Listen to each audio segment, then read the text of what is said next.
Hi guys, it's Pritham and welcome back to my YouTube channel. So today I've got a bit of a rest day at home. I'm house sitting for my mum over in leafy Essex, just outside of London, while she is away in lovely Bath for the weekend.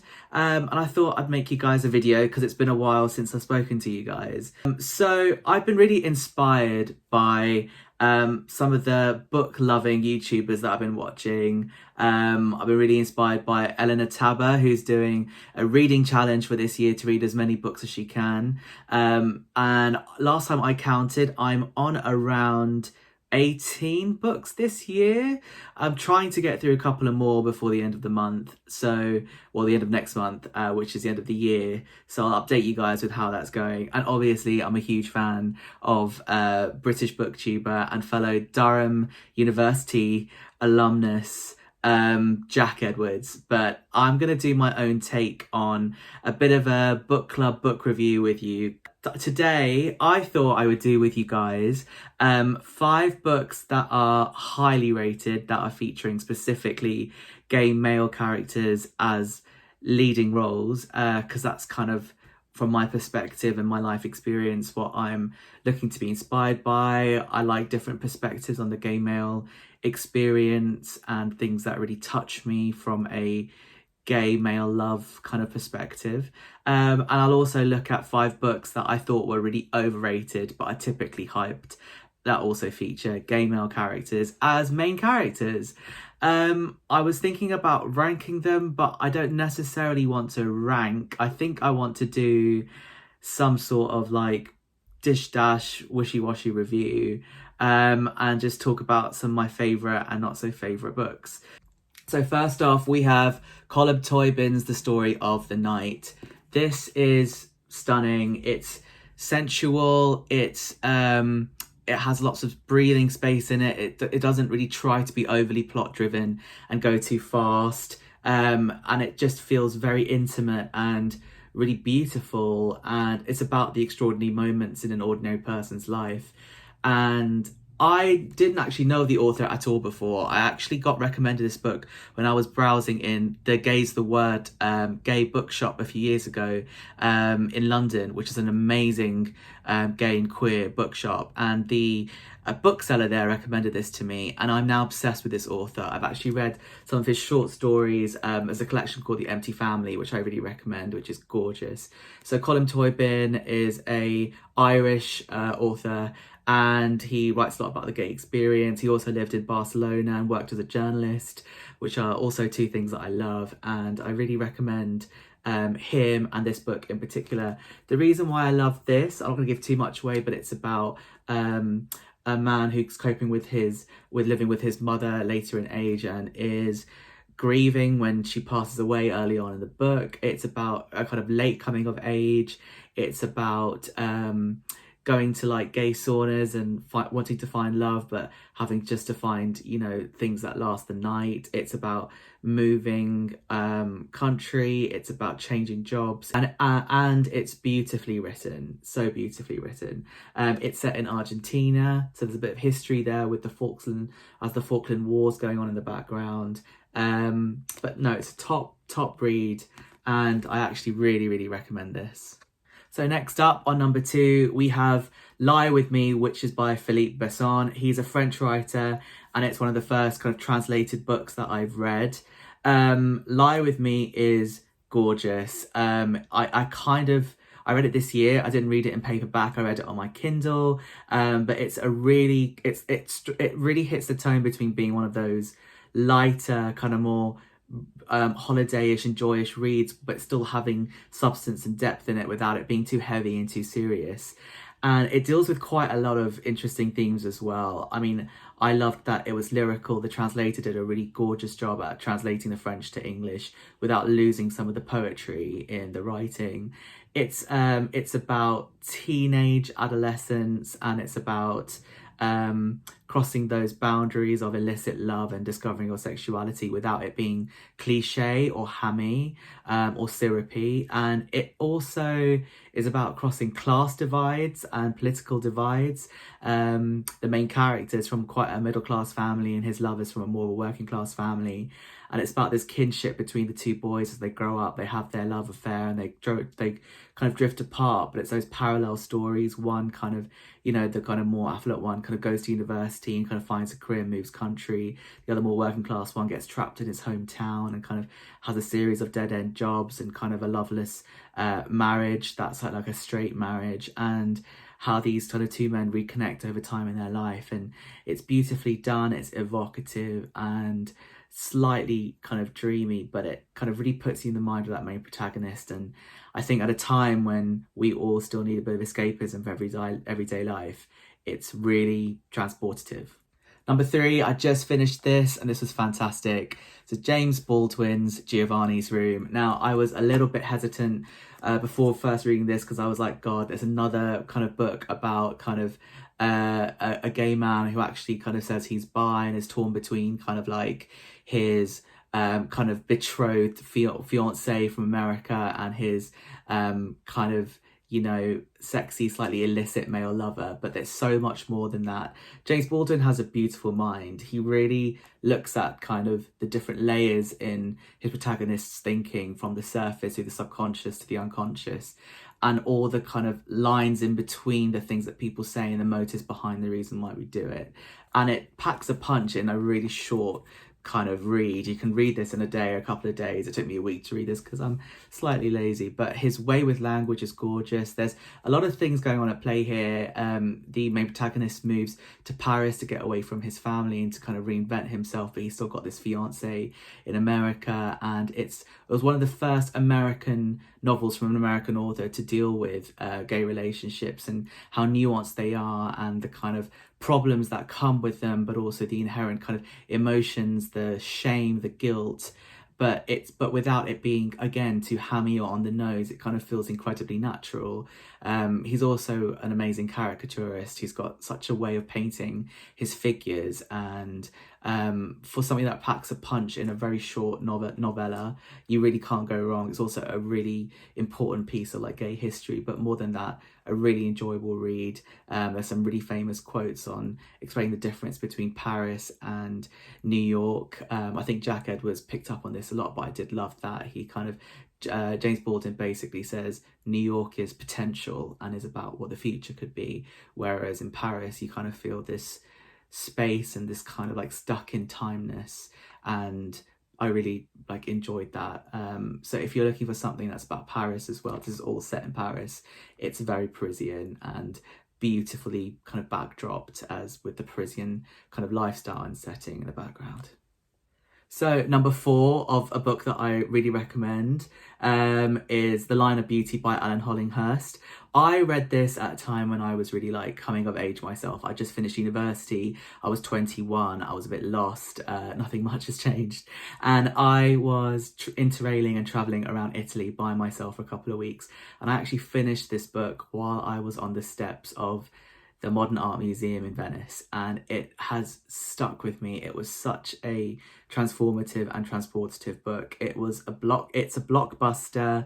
It's about the 80s. It's about Thatcherite Britain. It's about those political struggles. It's about beauty versus the intellect. It's about social climbing. It's about finding your place as a gay man. It's about belonging. It's about alienation. It's about that desperate need for acceptance that happens at like insidious levels, but it's just like so powerfully written, and it just stays with you. And the love story at the heart of it is this kind of haunting kind of relationship between the beautiful lover and the kind of politically minded protagonist. And I just think Alan Hollinghurst is a really kind of masterful writer. I read a couple of his other books, The Swimming Pool Library, there's Bar Salt Affair, but I think The Line of Beauty is the one that really stuck out for me. It's also been made into a BBC TV show a few years back, so if you kind of search for that, I'm sure you can find it. But yeah, it's one of those blockbusters, and it's a really kind of punchy, dramatic, well-told piece of lit. Number 5, we have A Single Man. This is a book that made me fall in love with Christopher Isherwood, again, a seminal gay writer. I've also read loads. I read the Berlin Berlin Stories, which is what Cabaret was based on. But also he's got a semi-autobiographical book called Christopher and His Kind, which was also turned into a BBC series starring Matt Smith, which is also really entertaining. But this book is just stunning. Again, beautifully written. I think it's better than the film that Tom Ford made, but the film that Tom Ford made is also fabulous. It's haunting. It's an intimate portrait of a older kind of gay single man who's lost his lover. He's grieving, he's lonely, he's grieving, he's isolated, he's contemplating suicide. But it also deals really beautifully with growing older as a gay male in society, and how that's not kind of written about, or the literature doesn't really focus on that a lot. And it's a problem because the gay male society is so based on idolizing not only youth and beauty, but kind of those transitory relationships, promiscuity, empty sex. And there's this kind of yearning for more, but also yearning for what he's lost. But knowing that he's kind of towards the end of his life. And it also deals with the professor-teacher relationship.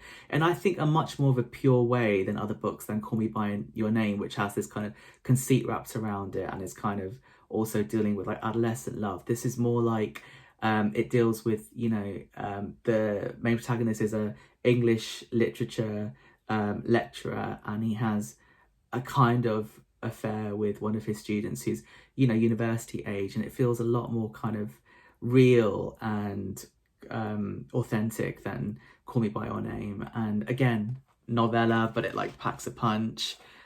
Christopher Isherwood isn't one for like flowery poetic language, but he really captures emotion really well. And I think that's what I love about this. It's kind of almost like quite concise and analytical, and he really like wants to get to the end of things, like the truth, without being like anything over the top than what it has to be.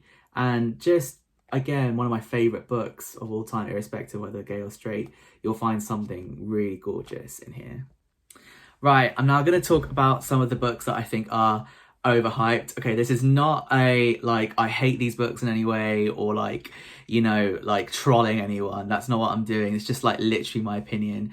And I just want to get a debate going. And, I also think there's this narrative like, oh, we should be really lucky that there's any books about like gay men and the gay male experience. But no, there's like, good literature, there's like not so good literature, but there's 100 reasons why in between. So these are just my opinions. I'm super interested to think what you think. If you agree, if you don't agree, like leave a comment, leave an opinion, and let's get this like conversation going. But anyway, books that I think are overhyped. Number 1, Madeline Miller's Song of Achilles.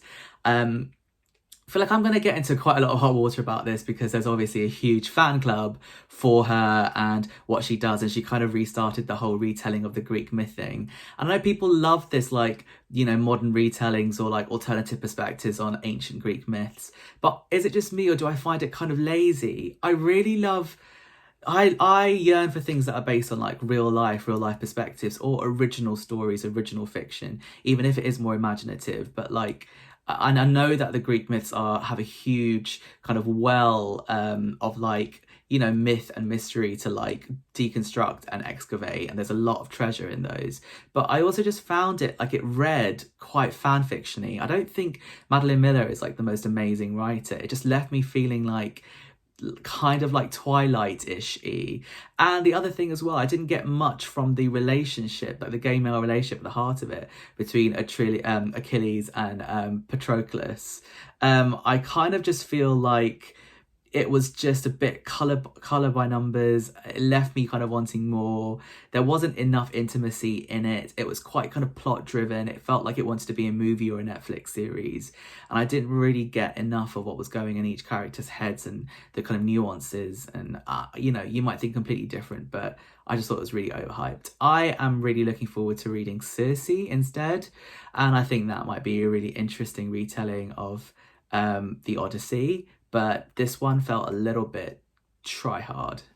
Okay, number 2 is Call Me By Your Name by Andre Aciman. Okay, again, I'm going to get into loads of hot water about this, but I think there were loads of good moments in it.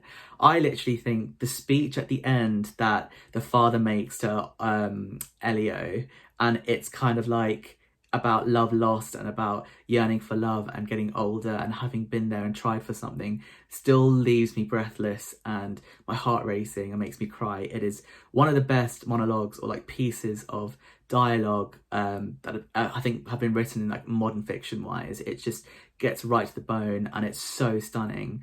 But the rest of it just kind of just also just felt a little bit like fantasy. Like I didn't really feel like much of it could be real. Like Elio's incredibly privileged.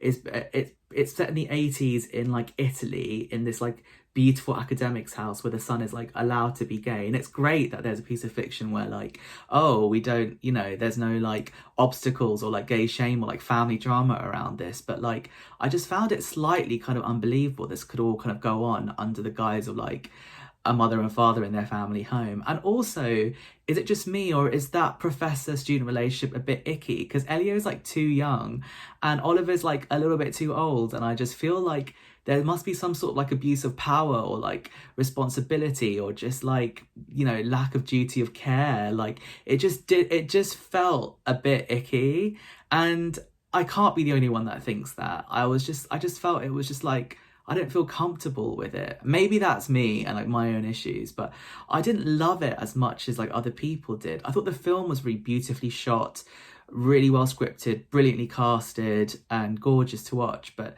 it also kind of left me kind of just like unhappy with that relationship in the middle of it again. And again, maybe I'm just really critical or kind of like cutting, but it just didn't hit the spot for me, you know? And I don't think he's a bad writer. Again, I think like he also captured Elio's kind of lost first love, that kind of teenage experience of it incredibly well. And I do find it really interesting that he was a straight, like, male writer writing about the gay experience. And I kind of loved that as well. Like, he really tried to honestly capture it. But I also just felt it was lacking so much truth for me. But, you know, you win some, you lose some. Okay, number 3, again, everyone's going to hate me for this, but A Little Life by Hanya Yanagihara. I don't know if I pronounced her surname properly, and I'm really sorry if I didn't. Again, everyone loves this book, and I just thought it was too much. It is well written, there are some really great characters in it, but it is just torture porn, it's brutal. And I don't think it needed to be so brutal to prove the point that some people's lives are just incredibly traumatic and tragic and despair, and that you know, you can show a loss of hope through just like other ways, and it just being relentlessly, unbelievably, constantly cruel, where it's just off the charts. It's just unbelievable. So obviously it follows like it's meant to follow 4 friends, but it follows just one, who obviously Jude, who goes through this like incredibly traumatic life experience, but it becomes less about the other friends and more on Jude. And I kind of just think, where are the other friends? What are they doing? And why are they not more involved in Jude's life? And maybe that's the point of showing how people get isolated and alienated over time, even though they have like a core group of friends. But I also just feel it's a little bit like, it just ruined it by the end of it, how much torture was in it. And, you know, I think there wasn't a need to, and maybe I'm just too kind of positive or optimistic, but I was just a little bit like, just can't continue through it. I can't get into it, and maybe I was in the wrong mindset of it as well, but I kind of just feel like just not my cup of tea. Right, number 4, we've got Dancer from The Dance by Andrew Holleran. So again, I picked this up at Gay's the Word. They said it's like really cult and it's a really seminal piece of like gay literary fiction. It was hailed in like the 80s as like a really important like tome that's part of like the gay history and gay canon. But again, it just didn't float my boat. So it's set in New York, and it's about the friendship between like the male protagonist and like a drag queen / socialite / drug addict. But it kind of rolled all those things into one character, assuming that they all might be the same rather than kind of separating them, which I found a little bit kind of like disingenuous. I also kind of just found it a little bit empty. Like, I know that it was trying to kind of show the kind of emptiness of a purely hedonistic lifestyle, But I think other books like The Picture of Dorian Gray, even though it's from a completely different world, do that a lot better.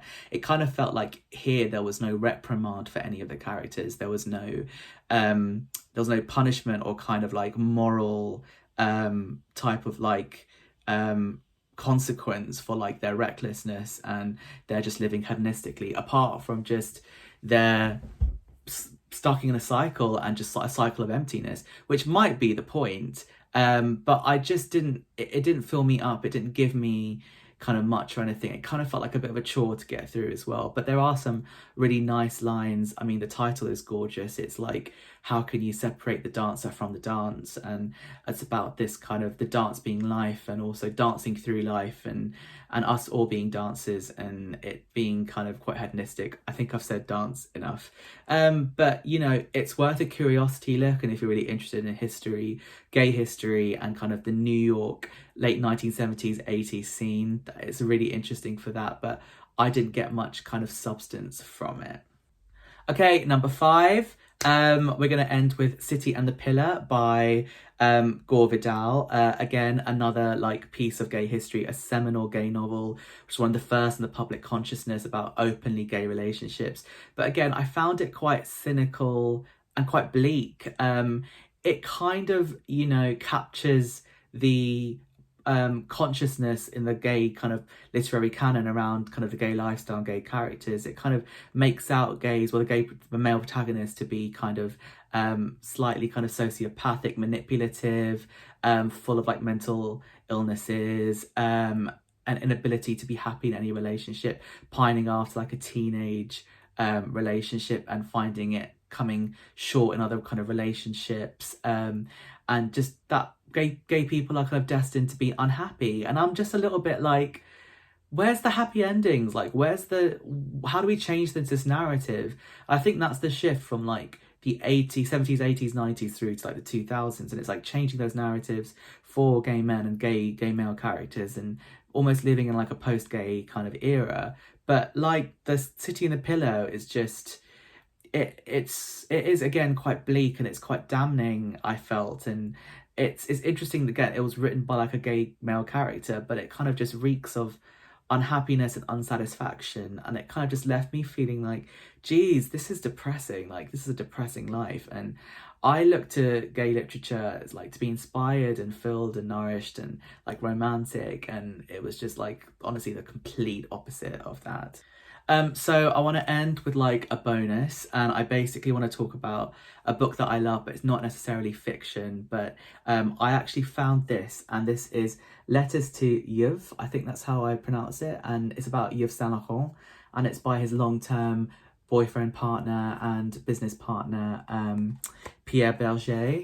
And this is a collection of Pierre Berger's letters to Yves after Yves passed away and died. And I actually bought this from the Jardin Majorel, which is the botanical gardens in Marrakesh, which is next to the YSL Museum, where YSL and Pierre Berger actually lived and holidayed and did all those beautiful things. And this is absolutely stunning. This is, I said, a collection of his letters, and it's kind of that warts and all dissection of a relationship, the good and bad, but it's poignant, and it's heartbreaking, and it's real, and it's just filled with love. It's filled with respect, admiration for Yves Saint Laurent, and even if you are a fan of fashion or don't follow fashion, you can actually look at this in a vacuum and just look at it as like the dissection of a relationship. But what it gives me and what I get from this is acceptance. You know, Yves Saint Laurent wasn't the perfect man by any means. He had his drops, his moods. He suffered from depression and perfectionism and inabilities to work at times in the fashion industry due to the pressures and challenges. But Pierre Berger was someone that was there for him through the dark days and the good days, and even when Yves Saint Laurent pushed him away. And it's that devotion that comes through, but also just like his descriptions, of Yves Saint Laurent are just touching. I want a relationship like this, one that isn't perfect, but real love is standing by someone's side through the ups and downs, the good and the bad, and accepting someone for who they are. And it just gives me hope, and it gives me life. And this is from, you know, like the 50s, and I just, God, I found this by mistake. I kind of just picked it up, but I read this again and again and again, and it literally just gives me so much. So that's something that I would definitely recommend. As I said, thank you guys for watching. I've got a couple of more books on my list for the rest of this month and next month before the end of 2022, and I really want to end the year kind of in a good mindset for reading and being inspired and having kind of read quite a few diverse things. I'm reading like maybe a few things that are featuring gays, but also like a lot of other things. But I just thought there's not a lot on the internet about like really good gay male fiction and giving kind of balanced opinions from both sides. That's kind of why I did this video.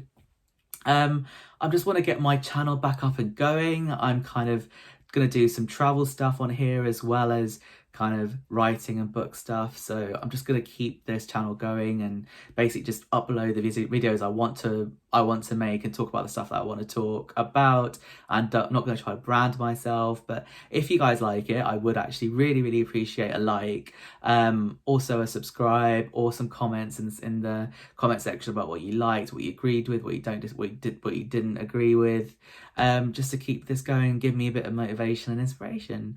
And I hope you like this video. It's a Friday afternoon. I'm gonna go for a run because I'm feeling like I'm going to try to go on a kind of health kick, and I'm going to try to enjoy some more of my weekend. But thank you guys for watching. Have a great weekend wherever you are in the world, and I hope you read something that inspires you and that kind of keeps your head up and your chin up and keeps you going to the end of the year. And yeah, all right guys, take care. Thank you for watching. Goodbye.